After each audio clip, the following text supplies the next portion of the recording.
Welcome back to Channel Sport this morning. Wilfred Umong, sports analyst, football, guru, you'd say, joins us now to review everything that went down on match day 1 of the NPFL Championship playoffs in Agege right here in Lagos yesterday. Wilfred, it's great to have you on the show. It's a pleasure being here. You're not a football guru, like, come on.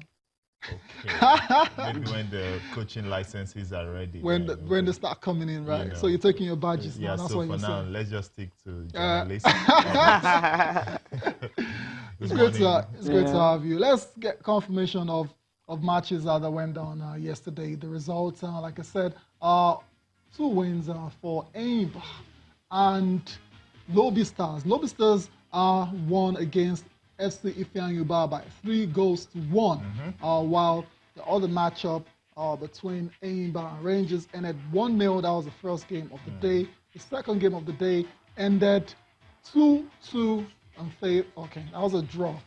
Pillars and Aqua United. So let's start with the first match of the day between Aimba and Rangers, of course, ended 1-0. Derby in Lagos, 2 of the biggest sides to ever come out of this country. True. Not surprised. It was a very competitive one, and Joseph Osadiaye, ended up scoring the winner. And speaking of the 2 biggest sides, they are the record winners for the league title, 7 apiece. So they are obviously looking at who would make it 8. It will be interesting to see if one of them gets it. But the one worry we had going into this game was this derby is usually played in Aba or in Enugu, and now being played in Lagos. We're wondering if the fans were trooping in their numbers to see this.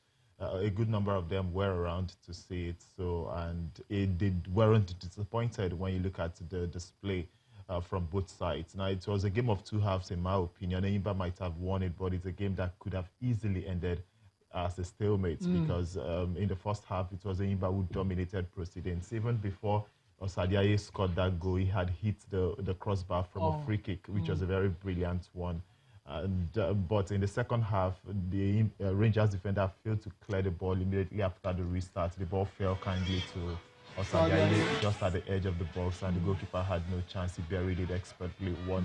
But after then, it was all about Rangers who were really pushing for an equalizer. Why couldn't they get the equalizer? Like, who was responsible for that? 50th minute, that's when Osadiaye scored. So that's I got another 40 minutes. Yes, or thereabout. But we know it's not mathematics. It's always not that easy. The other side, they're also trying to defend that lead and take home all 3 points.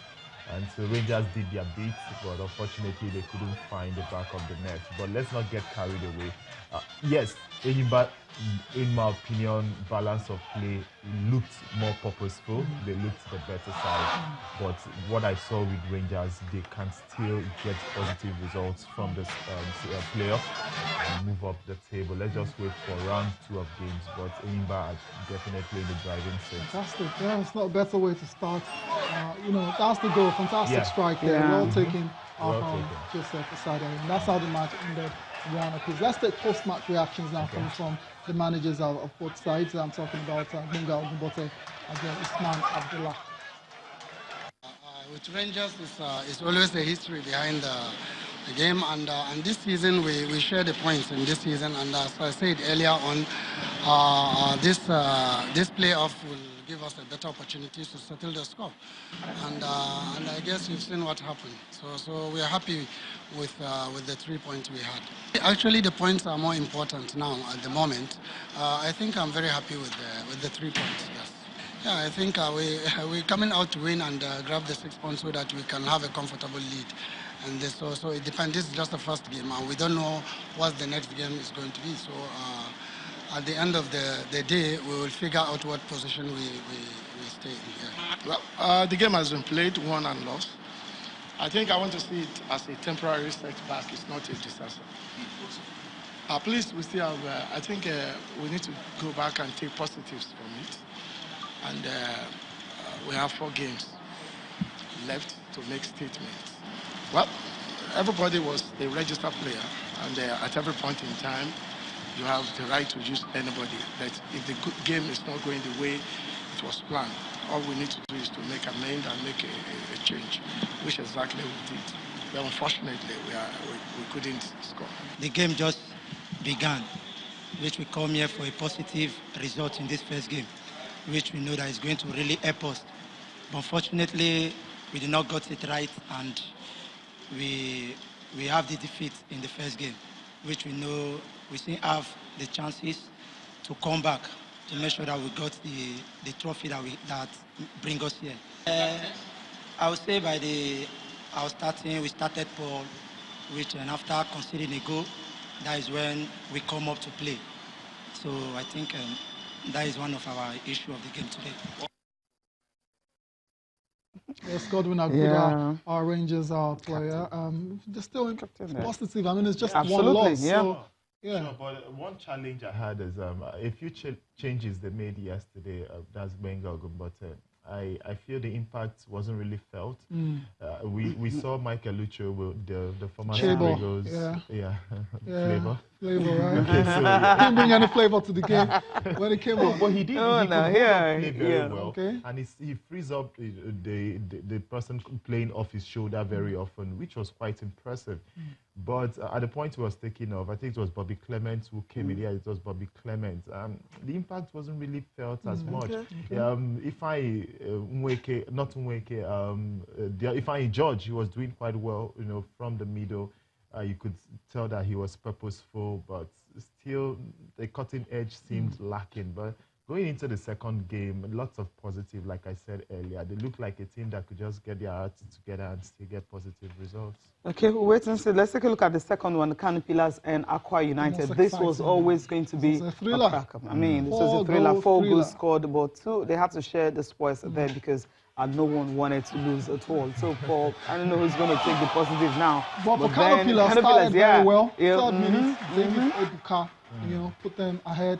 And you thought, okay, fantastic start, but there's an equalizer straight away coming from Western. And very good goal. The Aqua United goals were really good. You could tell after the first goal went in from Ebuka. By the way, Ebuka was at the HIFL league. Okay. Right. That's right. So scouted from there. Yeah, they scouted him from there. Wow. So it's good to see that these guys are being lovely progression there. Very lovely progression. So about the 2 Kano Pillar goals, scrappy defending. The second one, there was this argument, did he cross the line or not, because he didn't hit the net. The goalkeeper cleared it, but the linesman's flag was off that it was a goal. But kudos to Aqua United. They responded very well. 2 brilliant goals. And Fonodo didn't start, which was surprising, maybe because he recently got married. Yeah, I think so still. But he had to come in late first half, and his first contribution, his first kick was an assist because he went in, took over the free kick duty, and he crossed the ball for God's power to finish for the second goal, 2-2. Fantastic first half it was. You think that will continue into the second half, but no goal was with them. But this particular game had sweat. It had, well, not blood, but it was really, this should have been the derby, though. But it wasn't. It was really good game. Fantastic, very good game. Okay, let's get reactions from the coaches now, talking about this game and what they're going to do in the second one. I told the players, if we will play Aqua at home, we lost 3-0. All the goals is set pieces. So we have to be careful. That's where our weakness is. So we have to be tactical discipline. So that's what will happen. We score 2 goals, they collide with all that set pieces, which means we have a lot to do. When we are working from the midfield and attack, when the defenders and goalkeeper are relaxing, we can't go anywhere. So if I told the players out in the second half, if you want to go power, we must avoid that tactical discipline and the common mistake. But no, we're standing, we thank God.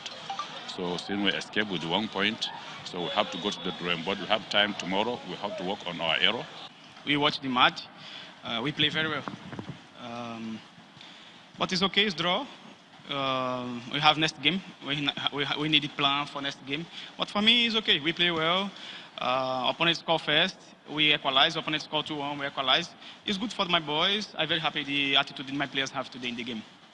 The game we play against Kano Pillars in Aqua, we scored 2 goals for area balls. We know they have difficult for this place, and they work very hard about it. And by God's grace, the balls enter to help us. Yeah, we did a few minutes to end the game. After the boy have had the car, is around 5 minutes, the game is finished. And this time is tension for the 2 teams. The draw is okay. I know we take over for the Super 6. Okay, move over from here. Draw is okay, but then looking at the table, we know that it's all about Ifeanyi having at the top because of that 3-1 win and all that. Talking about Lobby Stars, actually at the top. Because of that 3-1 win and all that. So that's the reason why they are where they are right now. For Lobby Stars, I mean, we still remember last season. I know a lot of people accepted them as champions, default champions, because of the way the season ended abruptly. But they've shown that it wasn't a fluke. No, they were looking on pace to actually go and win the league before it stopped. Yeah. So let's give them credit. They made it to the Super 6 and they've had a fantastic start as well. I remember that they did well in CAF competition also. Not too bad, yeah. Samad Kadri. Yeah, second minute, man. Yeah, second minute. And funny enough, that was the point. After seeing the first 2 games, I said, okay, I need to go home, prepare for work the next day. As I was leaving the stadium, Samad Kadri smashed, look, through pass, he ran down to the ball, smashed it into the roof. I was really impressed with that finish. Yeah, lots of venom in it. Second minute. Yeah, second minute. He went on to score again, and he got a brace in that before Sikiri Alumi with a brilliant another fantastic finish. goal as well. Shame we don't have the pictures. Yeah, we didn't have pictures. Look, 200 naira for those 3 games. Come on. That's massive. What about we saw pictures from the scenes. Actually, I mean, it was actually full. Yeah, no, it was. It got fuller as the day progressed. The very first game, it wasn't that full, but by the second game, almost everywhere was filled. Kind of pillars. It was a Muslim holiday. Most of them want to go there. Actually. And I'm sure by the 3rd game, of course, it was really packed full. Yeah, and on the floodlights, good floodlights. Yeah, good one. Yeah, it's really nice. Well lit. Well lit. Like, eventually, it was very. No, I think it's usually good in the night. Watch games in the game in the night. It was good. Yeah, it's good in the night. Less shadow actually. It's actually good in the night. Come on, Tayo. Just try it and go because he hasn't. Because you don't sound convincing. All the lights were on. Yeah, they were on. 4. I've watched games I'm like at night. Well lit. It was well lit. We've seen games at night. Not the first time. It's not the first time. You just have to brace it and just go. Try it. All right, then. Yeah, so it's rest day today. No action today in Agege. But they all trained today. They have different times. It's not holiday all 6 of them will train today. Ahead of tomorrow. Yes. Can't wait for that to come again. Let's move on with the show now. Let's talk about the Women's World Cup. It's just 2 days to go. Friday is going to be kickoff. We've been waiting, counting down for a while now. 2 days to go. We're almost there. Super Falcons, have landed, safely in Reims, where they'll be playing the first match against Norway. It's good they've arrived, and I'm sorry, I still can't forget what Norway did to South Africa. I know. I can't forget that in a hurry, especially after Nigeria struggled against South Africa in the finals of the African Women Cup of Nations. Although you'd expect that the team would have improved going into this, and it's a World Cup, and whenever Nigeria is in action, we always have this dogged spirit. We don't get humiliated or embarrassed at the world stage. Pictures from the arrival. It was quite the welcome as well to Cecilia Justina. I mean, pictures from those little guys, the welcoming them. Nigeria, welcome to France. I'm so they must have just told them, these ladies that are coming here, they are the perennial African champions. You need to give them the welcome that they deserve. And you can see them waving the flags, the tiny plastic flags of Nigeria. The big flag as well. Exactly, every edition as well. So I imagine it was a once in a lifetime experience for the kids. As well to meeting these champions. Of course, what is the Super Falcons without dancing? They dance a lot. It's like you saw them in Ghana. They did a lot of dancing on the way to winning the outcome. Not surprising. Some people listen to loud music before they go on the pitch and all that. Falcons, they listen, they know how to do to just dance and exercise the body before getting in. I mean, she's trying to learn some new. What's that? What's that dance called? Chidima Keke trying to dance. What's she trying to do there? I mean, she's happy. It's making a debut World Cup. I mean, knowing that drafted from home, from NPFL and all that, so it's a whole lot. Fantastic. So many home-based players get a chance, at first attempt at the World Cup and everything. In the past, we used to have a lot of home-based players, but recently, a lot of them have gone foreign. Of course. Even Anna Mimo, who was just last season, she was here. Even Rashidat, they're all moving abroad. You understand that, right? Understandable. Everybody needs money now. Exactly. Absolutely, and just knowing that this is June and the league is still not started on that, so you're wondering and everything and all that. So much money needs to be pumped in. Absolutely. A lot of investment, and it's still to be done to take female football to the next level. Talking about investments now, let's go to CONCACAF. CONCACAF, yes. There's a plan in place. There's a huge plan in place because that's what their federation have decided to do. They want to do a whole lot because they said if you do not invest in women football, it's going to be very difficult. The only way you can actually do it, they've actually launched a major program to improve investment and increase the numbers of women playing sports in CONCACAF because Americans are doing it already at age 6 and 3 in schools, colleges, and everywhere. It's all there. But then they have about 41 countries across North and Central America. So they want to ensure that even the Caribbean also, they can be able to, raise it up. And that the only way they can do that is through investment. Very important. Very true. But, you also made mention of private investors coming into women's sports. But I don't think it's more about women participation in sports. I think it's more of the private investors maybe feeling that they are not guaranteed ROI, that's return on investment. For example, you see, when you look at any competition, let's use the Male World Cup, for example, the disparity in price is massive. France, I think they got about $38 million for winning the World Cup, and the total prize money that was split was about $400 million. That was it. Now, that's a far cry to what the women get. The women get split $50 million, and that tells you that the winner will just get a fraction of it. And it cuts across. It was even increased to that. Yes, I think the last one was 15. It was 15. Yes, so it cuts across all female competition, maybe except for tennis. And even tennis in tennis is a class of its own, and athletics. But even in tennis, we all know the war. They had to fight. Exactly. And there are other sports where women earn more than men. Yes, so we can go. I think it's just the football. Yes. So, but CONCACAF now, they are talking football. And if you come down to Africa, it's still the same. The men get $4 million for winning the African Cup of Nations, but the women get less than $1 million. Even CAF competitions such as CAF Confederations Cup, CAF Champions League, money is more. So it's more on the private investment. Like the World Cup, for example, people show up, people come to watch, and you keep wondering, why is it that the investors are still shying away?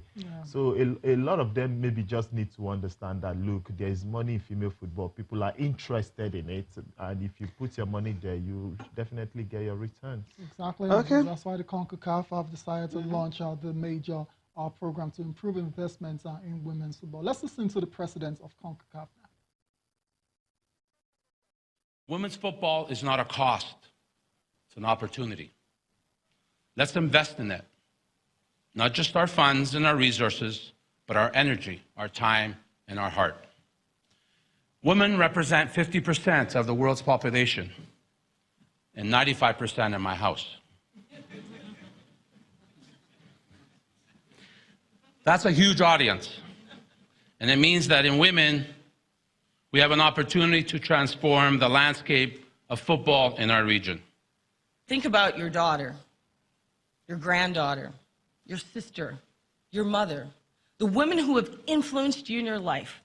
What legacy are you doing in your country to make sure that the next young girl who picks up that ball does not hand it to her brother to play the game, but picks it up to play it herself? We should be the leaders. Our General Secretary Fatima said from FIFA, she said in the last course, the train for women's football has left. You either get on or get off. But let's not get on and coast. Let's get on and lead.